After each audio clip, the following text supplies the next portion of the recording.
अस्सलाम वालेकुम, मैं हूं दीन इम्तियाज़ और आप देख रहे हैं तख्ती ऑनलाइन। आज तक हम यही समझते रहे कि जब हम सोते हैं हमारा दिमाग शट डाउन हो जाता है, हमारा दिमाग काम करना बंद कर देता है। और इस वक्त जब हम नींद में होते हैं तो हम किसी किस्म की सेंसोरियल एक्टिविटी यानी कि हवास से काम नहीं ले सकते। हम देख नहीं सकते, हम सुन नहीं सकते, हम चीज़ों को टेस्ट नहीं कर सकते।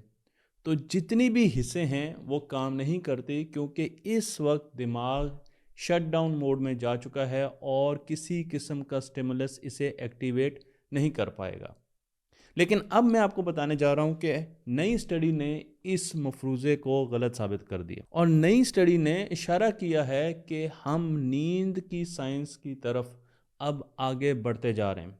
मैं आपको इस स्टडी का रेफरेंस भी दूंगा ताकि आप खुद जाकर इसे देख सकें। इसे पब्लिश किया गया है 12 अक्टूबर 2023 में न्यूरो साइंस जरीदे में। और इस स्टडी में लोगों को ग्रुप्स में इकट्ठा किया गया और उनसे नींद में कहा गया कि या तो आप मुस्कुराएं या आप बुरा मुंह बनाएं। और लोगों ने नींद में बात जो सुनी उसे बिल्कुल वैसा करने की कोशिश की। मैं आपको ये रिसर्च पेपर भी यहाँ पर दिखा रहा हूँ और इसीलिए दिखा रहा हूँ कि आप जाकर इंडिपेंडेंटली से खुद भी देख सकें। ये रिसर्च एक टीम ने मिलकर की। उस टीम का हिस्सा हैं डॉक्टर डेल्फिन ऑडिटी। डॉक्टर साहबा एक न्यूरो साइंटिस्ट हैं जो कि काम करती हैं पेरिस ब्रेन इंस्टीट्यूट जो कि फ्रांस में वाक़ है। और उनका ये कहना है कि आज तक हम नींद की डेफिनेशन को गलत समझते रहे। अगर हम नींद की डेफिनेशन को देखें तो वो हमें बताती है heart of consciousness of external environment. यानी उर्दू में अगर हम बात करें तो ये वो वक्त होता है जब हमारा शऊर बाहर की आबो हवा से, एनवायरनमेंट से इनपुट्स लेना बंद कर देता है। यानी हम ना देख सकते हैं, ना सुन सकते हैं, ना टेस्ट कर सकते हैं, ना ही किसी चीज़ को टच कर सकते हैं। हमें इस चीज़ का इदराक ही नहीं होता, हमें इस चीज़ का शऊर ही नहीं होता। नींद में हम बिल्कुल ब्लैंक हो जाते हैं। लेकिन अब इस स्टडी ने हमें बताया है कि ये डेफिनेशन बिल्कुल गलत है। जो डेफिनेशन नींद की आज तक हम देखते आए हैं उस पर क्वेश्चन मार्क रेज कर दिया है इस स्टडी ने, क्योंकि इस स्टडी में हमने देखा है कि लोग नींद में रिस्पॉन्ड कर सकते हैं। नींद में लोग किस तरीके से रिस्पॉन्स देते हैं इसके लिए ज़रूरी है कि हम नींद के बारे में भी कुछ जानकारी हासिल कर लें। मैं यहाँ पर आपको नींद का एक साइकिल दिखा रहा हूँ, तो आपने घबराना नहीं है। बड़ा सिंपल साइकिल है, आपको मालूम होना चाहिए, हर बंदे को मालूम होना चाहिए कि जब हम सोते हैं तो उस वक्त हम आहिस्ता आहिस्ता हम ऊपर से शुरू करते हैं और हम जब सो रहे हैं तो हम आहिस्ता आहिस्ता नींद की स्टेज 1, स्टेज 2, स्टेज 3 और कुछ जगह पर स्टेज 4, कुछ जगह पर स्टेज 3। ये वो नींद है जो गहरी नींद है जिसे डीप स्लीप कहते हैं। तो कई जगह पर आपको स्टेज 3 तक नींद नज़र आएगी और कई जगह पर आपको स्टेज 4 भी नज़र आएगी। तो हम आहिस्ता आहिस्ता जागने से नींद की तरफ जब जाते हैं तो हम हल्की नींद में जाते हैं, फिर मज़ीद गहरी नींद में और फिर बहुत ज़्यादा गहरी नींद में चले जाते हैं। ये काम 1.5 घंटे के बीच बीच में, 1 घंटे से भी कम वक्त में हो जाता है। और जब हम गहरी नींद में होते हैं तो उस वक्त हमारी मेमोरीज बनना शुरू हो जाती हैं और जितना भी डेटा हमने दिन में इकट्ठा किया होता है वो सारा का सारा उसकी कंसोलिडेशन यानी हम उसको तरतीब देना शुरू कर देते हैं। उसके बाद हम दोबारा गहरी नींद से वापस हल्की नींद, फिर मज़ीद हल्की नींद और फिर हम रेड कलर की जगह पर आ जाते हैं जिसे रैपिड आई मूवमेंट कहते हैं। ये नींद का वो फेज़ है जिसमें आपकी आंखों की पुतलियां बड़ी तेज़ी से घूम रही होती हैं, मूव कर रही होती हैं। आपने कई ऐसे लोगों को देखा होगा सोते हुए जो कि अपनी आंखों को बड़ी तेज़ी से मूव कर रहे हैं। यूँ लगता है जैसे वो कोई फिल्म देख रहे हैं या कोई ख्वाब देख रहे हैं। ख्वाब अमूमन रैपिड आई मूवमेंट फेज के दौरान आते हैं और वो ख्वाब जिनको देखते हुए हमें एहसास होता है कि हम ख्वाब देख रहे हैं, ये ख़ास किस्म के ख्वाब होते हैं जिन्हें देखते हुए इतने रियलिस्टिक होते हैं कि उन्हें देखते हुए हमें एहसास होता है कि हम ख्वाब देख रहे हैं। वो ख्वाब उनको लूसिड ड्रीम्स कहा जाता है और ये ख्वाब ज़्यादातर रैपिड आई मूवमेंट के फेज़ में हमें आते हैं। हमें डीप स्लीप में भी आ सकते हैं लेकिन ज़्यादातर रैम स्लीप में हम लूसिड ड्रीम्स देखते हैं, यानी ऐसे ड्रीम्स जिनमें हमें कुछ ना कुछ अवेयरनेस होती है, हमें अंदाज़ा होता है कि हम ख्वाब देख रहे हैं। इन ख्वाबों को जब टेस्ट किया गया, जब इंसान ये ख्वाब देख रहा है, उस वक्त उसके दिमाग पर मुख्तलिफ इलेक्ट्रोड्स लगाकर उसे देखा गया, उसके दिमाग की एक्टिविटी को देखा गया, तो हमें पता चला कि लूसिड ड्रीम में इंसान का दिमाग बहुत ज़्यादा एक्टिव होता है।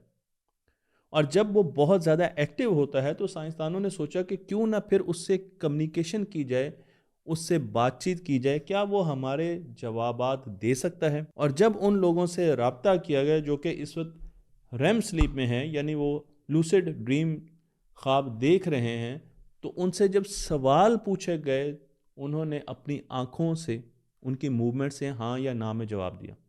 उन्हें यह कहा गया कि अगर आप हाँ समझते हैं तो आंख को एक तरफ, पुतली को एक तरफ मूव करें, और अगर आप ना समझते हैं तो दूसरी तरफ।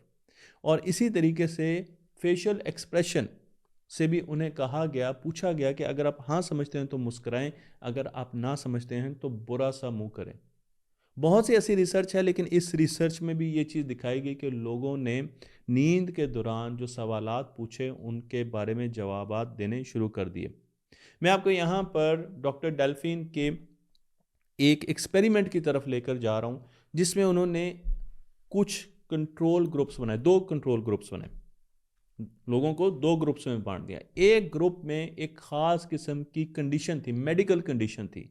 इस मेडिकल कंडीशन या इस ब्रेन डिसऑर्डर को कहते हैं नार्कोलेप्सी। नार्कोलेप्सी एक ऐसी ब्रेन कंडीशन है जिसमें इंसान दिन में भी नींद का शिकार रहता है और उसे बहुत लूसिड ड्रीम्स आते रहते हैं। तो वो ख्वाबों की दुनिया में दिन को भी उन्हें इंजॉय कर रहा होता है और उनके मज़े लूट रहा होता है। जबकि दूसरा ग्रुप ऐसा था जो कि बिल्कुल नॉर्मल इंसान थे, उनमें नार्कोलेप्सी डिसऑर्डर नहीं था। इन दोनों लोगों को, इन दोनों ग्रुप्स को कहा गया कि वो सोएं, और जब वो सो रहे थे तो उनसे सवालात पूछे गए, कुछ मखसूस सवालात पूछे गए, और उनके जवाब में उनको कहा गया कि या तो आप मुस्कुराएं या फिर आप बुरा मुंह करें। तो जब रिजल्ट आए तो पता चला कि दोनों ग्रुप में 70% लोगों ने रिस्पॉन्ड किया। जो लोग लूसिड ड्रीम देख रहे थे उन्होंने ज़्यादा रिस्पॉन्ड किया, उन्होंने ज़्यादा बेहतर तरीके से वो सवाल समझे और उनके जवाब दिए। जो लोग नॉर्मल थे उन्होंने निस्बतन कम रिस्पॉन्ड किया। लेकिन अगर आप दोनों ग्रुप की एवरेज ले लें तो मिनिमम 70% लोगों ने नींद में हमें रिस्पॉन्स दिया, और साथ साथ उनकी ब्रेन एक्टिविटी इस पूरी एक्सपेरिमेंट में बढ़ गई। उन्हें अवेयरनेस थी कि वो सो रहे हैं, लेकिन वो साथ साथ बाहर की दुनिया से कम्युनिकेट कर रहे हैं, क्योंकि हमने साथ साथ ईईजी भी कर रहे थे, हमने मुख्तलिफ इलेक्ट्रोड्स के ज़रिए उनको मॉनिटर करना भी शुरू किया हुआ था। ये एक छोटी सी छलांग है नींद की साइंस को समझने के लिए। हम नींद की साइंस में आज तक यही सोचते रहे कि नींद में इंसान से कम्युनिकेट नहीं किया जा सकता, और अगर आप एक दूसरे जाविये से इसे देखें तो हम ये समझते रहे कि हम नींद में इंसान को कोई भी इंफॉर्मेशन नहीं दे सकते। लेकिन अब हमें पता चल रहा है कि इंसान ना सिर्फ नींद में हमारे साथ कम्युनिकेट कर सकता है, बल्कि हम नींद में उसे इंफॉर्मेशन दे सकते हैं, वो इंफॉर्मेशन स्टोर कर सकता है और उस इंफॉर्मेशन पर हमें रिस्पॉन्ड भी कर सकता है। याद रखिएगा कि नींद में इंसान पहले ही अपनी मेमोरीज को लॉन्ग टर्म, अपनी शॉर्ट टर्म मेमोरीज को लॉन्ग टर्म मेमोरीज में कंसोलिडेट कर रहा है, लॉन्ग टर्म मेमोरी में भेज रहा है।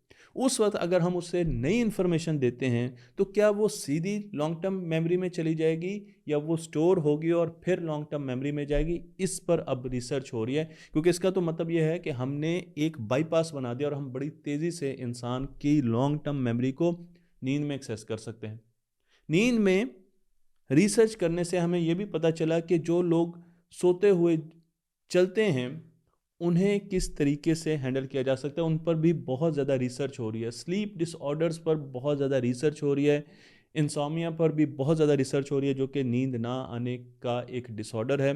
और उसके साथ साथ अब लर्निंग की जितने भी थिंक टैंक्स हैं वो इस रिसर्च पर बहुत ज़्यादा ध्यान दे रहे हैं, क्योंकि उनके नज़दीक अगर हम नींद में लोगों को चीज़ें पढ़ा सकते हैं, क्योंकि इससे पहले एक रिसर्च ये भी कह चुकी है कि अगर आप नींद से पहले अपने आप से एक सवाल पूछते हैं और सो जाते हैं, तो नींद के दौरान आप उस सवाल को आपका दिमाग उस सवाल को सॉल्व कर रहा है। और अगर अब नींद में आपसे सवाल पूछा जाए तो उसके रिजल्ट क्या होंगे? बहुत ही दिलचस्प किस्म की ये रिसर्च है, और इस रिसर्च से जुड़ी आगे बहुत सी रिसर्चेस हमारे पास आएंगी और हम उनको आसान अल्फाज में आपके पास लेकर आएंगे। मुझे उम्मीद है कि ये वीडियो आपको पसंद आई होगी। हमारे यूट्यूब चैनल को ज़रूर लाइक कीजिए। तख्ती ऑनलाइन यूट्यूब चैनल है हमारा, और इस इल्म को दूसरों तक बांटते रहिए।